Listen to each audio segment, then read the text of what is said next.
selamat bergabung kembali di channel saya. Hari ini yang kita bahas tetap mengawal peristiwa ibu dan anak di Subang.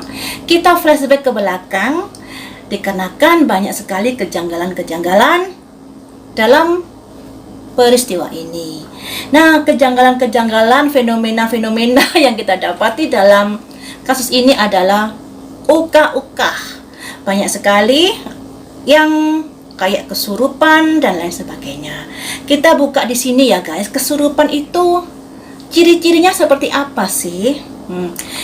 Ada tipe-tipe kesurupan. Yang pertama, kesurupan beneran.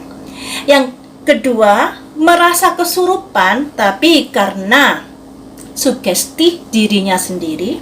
Yang ketiga, merasa kesurupan atau seakan-akan kesurupan, atau kita menilai kesurupan ternyata bukan kesurupan tapi karena depresi. Nah, di sini kalian harus bisa membedakan. Orang kesurupan beneran biasanya kalau kesurupan arwah orang meninggal, memori arwah orang meninggal ini hanya terputus saat dia hidup. Ketika dia ditanyai tentang sesuatu setelah kejadian dia meninggal, dia nggak akan tahu kecuali ada yang memberitahukan. Misalnya begini, kita memanggil arwahnya Ibu Tuti. Katakanlah arwah Ibu Tuti beneran yang hadir ya. Ketika ditanya, Ibu Tuti, apakah kamu tahu siapa yang melakukannya perampasan nyawamu? Nah, menurut pemberitaan, Ibu Tuti dihabisi saat dia tidur. Bisa diartikan kesadarannya menurun. Dan ketika ada seseorang yang tanya seperti itu, berhubung Ibu Tutinya lagi tidur, dia tidak mengetahui siapa yang sudah mengeksekusinya. Tapi kalau kalian tanya apa yang sudah terjadi sebelum dia tidur, dia akan bisa bercerita. Lain halnya kalau arwah Amel yang datang karena dia konon dikabarkan melakukan perlawanan, sedikit banyak arwah Amel ini bisa memberitahu sosoknya seperti apa, tingginya seperti apa, gestur tubuhnya seperti apa, dan lain sebagainya. Dia bisa lebih tahu. Dan seandainya yang nyurupi itu semacam jin atau siluman, itu juga beda lagi guys. Jin dan siluman ini umurnya kan panjang ya. Dia biasanya hidupnya di zaman-zaman kerajaan tempo dulu. Makanya tidak mengetahui perkembangan yang ada di saat ini. Nah, ketika seseorang itu disurupi jin atau siluman, kemudian kalian tanya tentang teknologi yang terjadi saat ini, dia akan bengong, tidak mengenal. Ada sebuah kejadian di mana saya pernah menolong seorang kesurupan.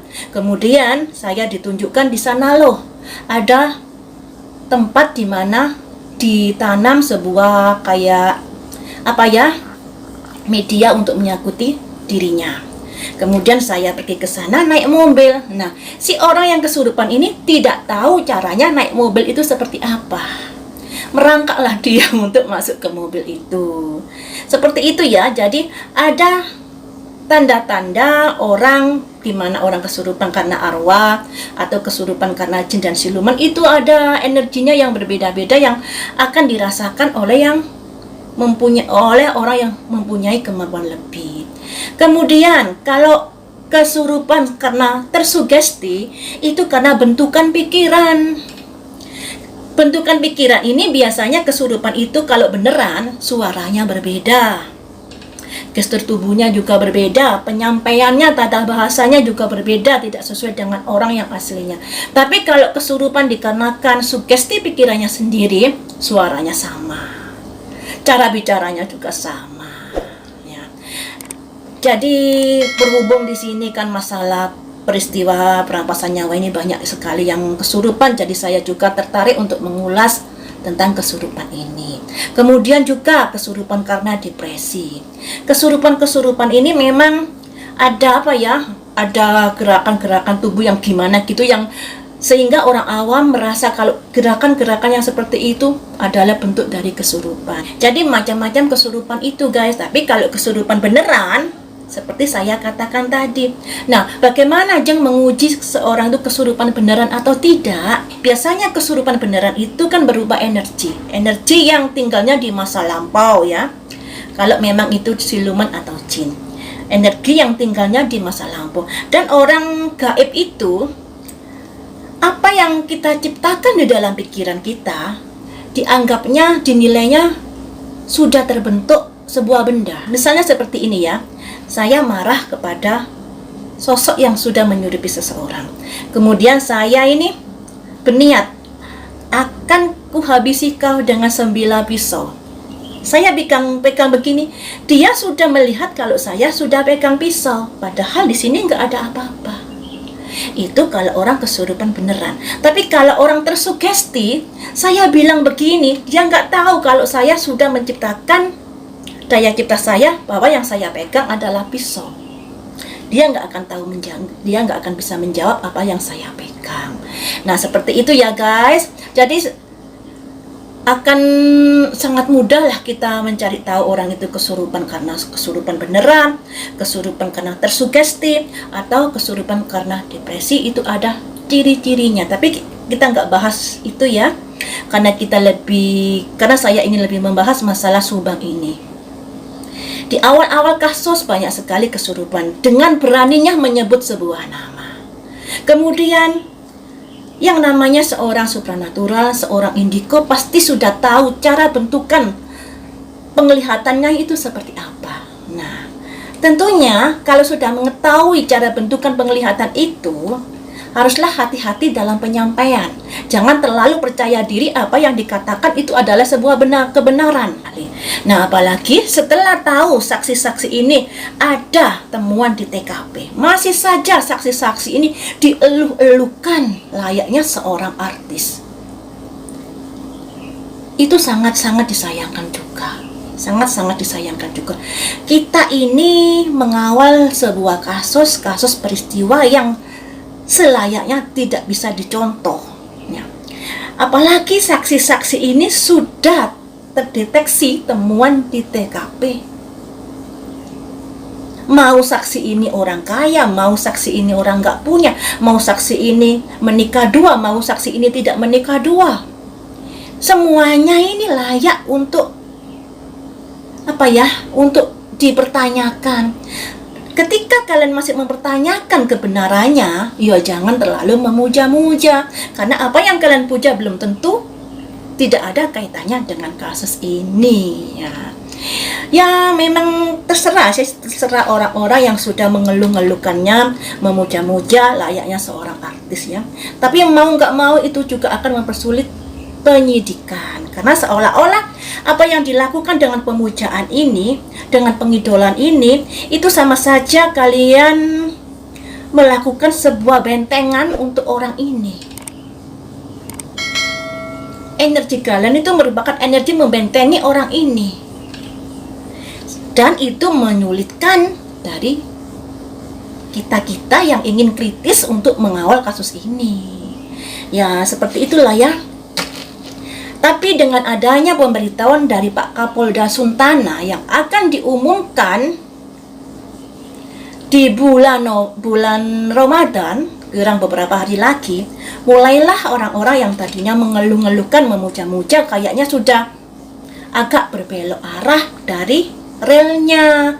Ya mungkin sudah berpikir ulang atau bagaimana, yang tadinya mengeluh-ngeluhkannya, membela-bela, yang pada akhirnya saat ini mulai mengorek-ngorek. Sebenarnya saya rasa mereka sudah tahu dari awal, cuma karena karena sesuatu hal tidak berani mengungkapkan atau enggan mengungkapkan, karena masih ada pro-proan dan bela-belaan dan kontra-kontrahan di dalam kasus ini. Andai kata kita tidak pro, kita tidak kontra, kita mengungkapkan sesuai dengan apa yang kita temukan, tentunya masalah ini menjadi agak terang ya. Kemudian dengan tidak ada pro-proan dan kontra-kontrahan, pihak kepolisian tentunya juga akan lebih mudah atau lebih transparan dalam mengungkapkan hasil temuannya. Saya rasa seperti itu ya guys. Kemudian akan saya prediksi seseorang yang digigit anjing itu, apakah masih ada rahasia yang disembunyikan?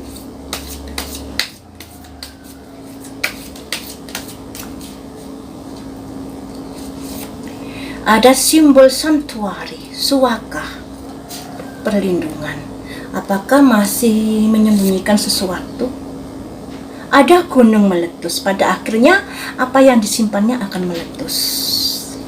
Jadi seperti ini guys, untuk saat ini ada simbol santuari. Santuari itu perlindungan, di mana dia masih belum bisa terbuka dengan apa yang sudah diketahui. Ada yang dirahasiakan Mas Ian, makanya itu nanti pada saatnya akan meletus, ibaratnya gunung yang menyimpan magma yang bertahun-tahun pada akhirnya dimuntahkan laharnya. Ini ya, ada sesuatu yang masih dirahasiakan dan disembunyikan, dan pada akhirnya nanti akan meletus seperti itu. Saya gali lebih jauh lagi. Pakai kartu yang mana ini ya? Sebenarnya apa yang sudah kamu sembunyikan? Apa yang sudah kamu sembunyikan? Apa yang sudah kamu sembunyikan? Tentang apakah itu? Decrease, sebuah kebocoran. Jadi dia merahasiakan sesuatu dari sebuah kayak pekerjaan atau kayak situasi, di mana situasi itu tidak berjalan dengan sempurna, makanya di sini ada simbol kebocoran.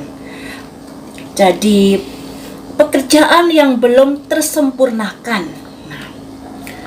Bisa seperti itu artinya, tapi kita lihat kartu berikutnya ya, biar bisa dirangkai arti yang mendekati kebenaran.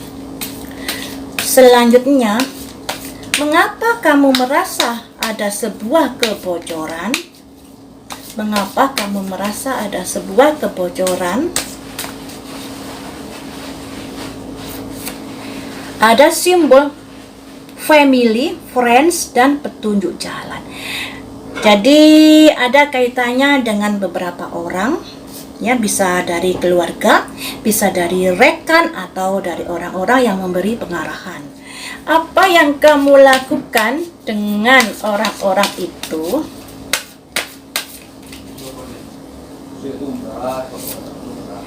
Present power, ada sebuah kekuatan, menunjukkan kekuatan. Kekuatan dalam hal apakah? Kita gali terus guys. Kekuatan dalam hal apakah yang kamu tunjukkan dengan orang-orang itu?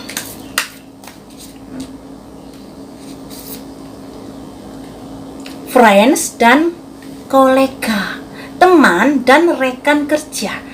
Jadi orang ini melakukan sesuatu ada hubungannya dengan teman dan rekan kerja. Ada rahasia yang sudah dilakukan bersama teman-teman dan rekan kerja. Itu ya. Kemudian, apa yang kamu inginkan, kamu, teman-teman, dan rekan kerjamu yang ada kaitan dengan rahasia yang kamu sembunyikan. Apa yang ingin kamu lakukan?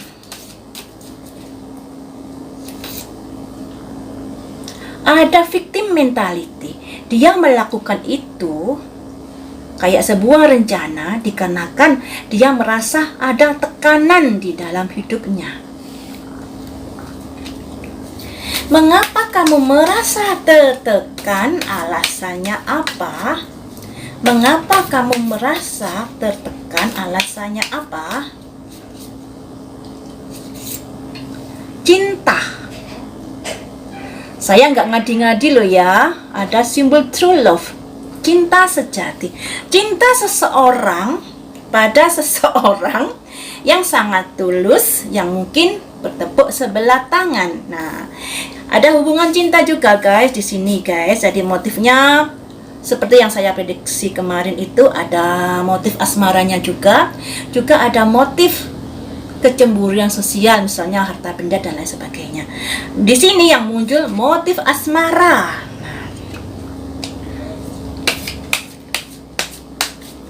Selanjutnya, apa yang kamu lakukan kemudian dengan orang yang kamu cintai tersebut?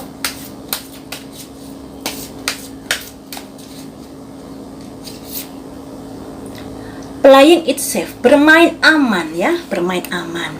Bermain aman ini mungkin dia mungkin nggak mau menunjukkan rasa sayangnya, bisa jadi karena beda status sosial dan lain sebagainya. Tapi kita lihat saja kartu berikutnya ya. Bermain aman di sini maksudnya seperti apa? Bermain aman di sini maksudnya seperti apa? Ada Chinese fun, anak-anak. Jadi pelakunya ini bisa dikatakan ya kaum muda-muda ya, kaum muda-muda, dan ada perasaan cinta di sini. Saya pakai kartu mana ya yang lebih greget hasilnya? Pakai kartu yang ini.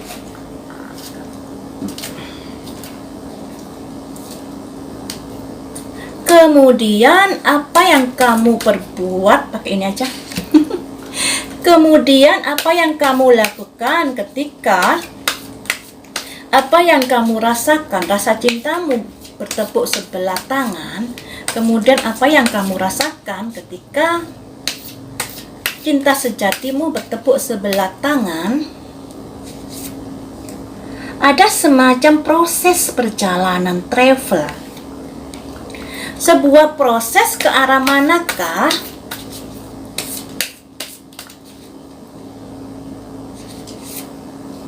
Simbol ketakutan, kekhawatiran, was-was, guys. Kenapa kamu khawatir dan was-was? Apa yang sudah kamu lakukan?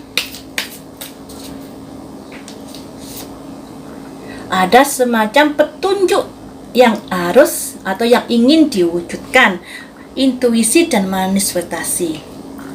Petunjuk seperti apakah itu?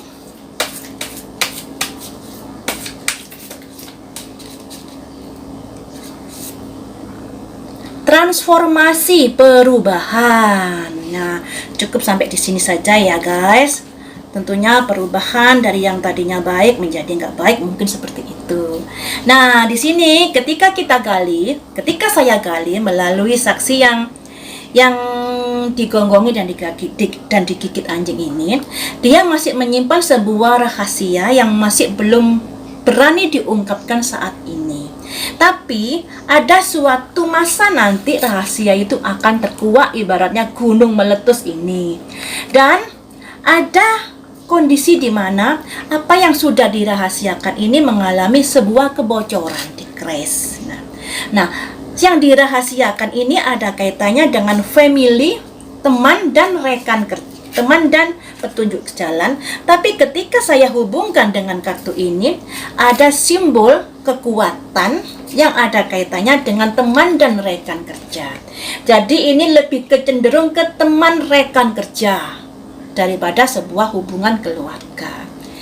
Di sini ingin menunjukkan sebuah kekuatan yang ada kaitannya dengan teman dan rekan kerja dan ingin bermain aman di sini. Bentar ya.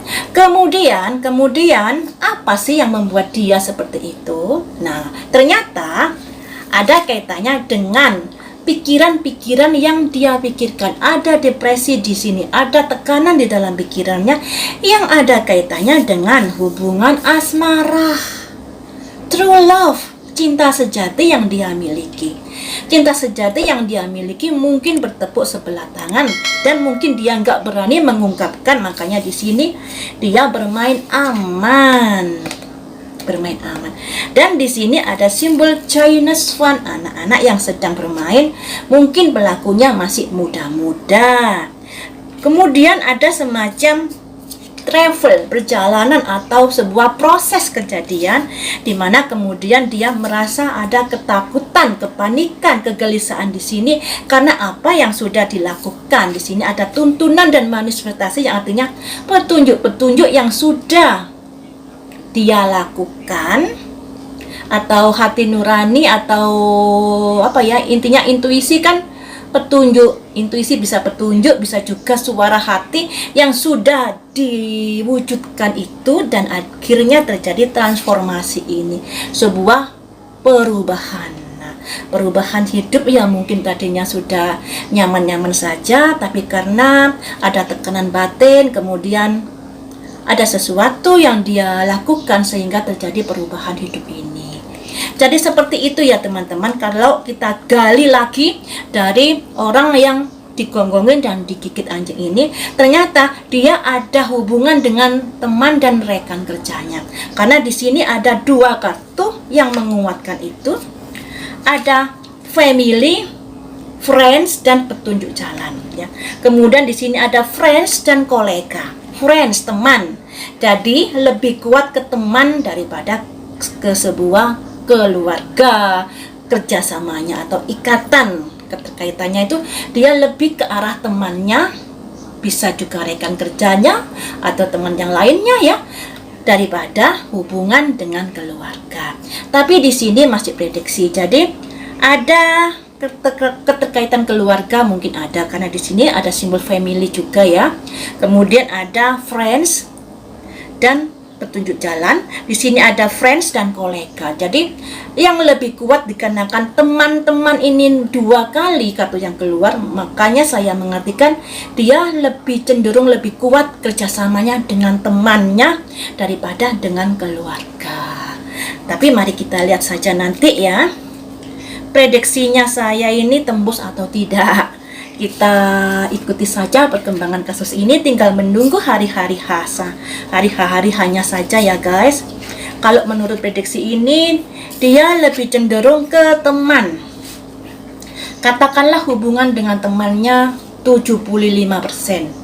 Katakanlah hubungan dengan keluarganya mungkin masih 25%. Keterkaitannya seperti itu. Tapi ya, ini masih belum final, karena prediksi ini harus disesuaikan juga dengan, misalnya saya memprediksi teman-temannya orang ini gimana kondisinya ya. Tapi teman-temannya orang ini sebenarnya sudah pernah saya prediksi, dan di situ ada ketakutan yang dia rasakan. Tapi ya, yang namanya prediksi belum tentu benar. Saya juga manusia biasa, jadi kalian boleh percaya, boleh juga tidak. Kalaupun percaya, tolong dinalar dengan akal sehat lagi. Saya wanti-wanti seperti itu ya guys, karena saya juga manusia biasa, prediksi saya juga bisa salah. Baiklah teman-teman, sampai di sini dulu. Lain waktu kita sambung lagi dengan prediksi yang lain.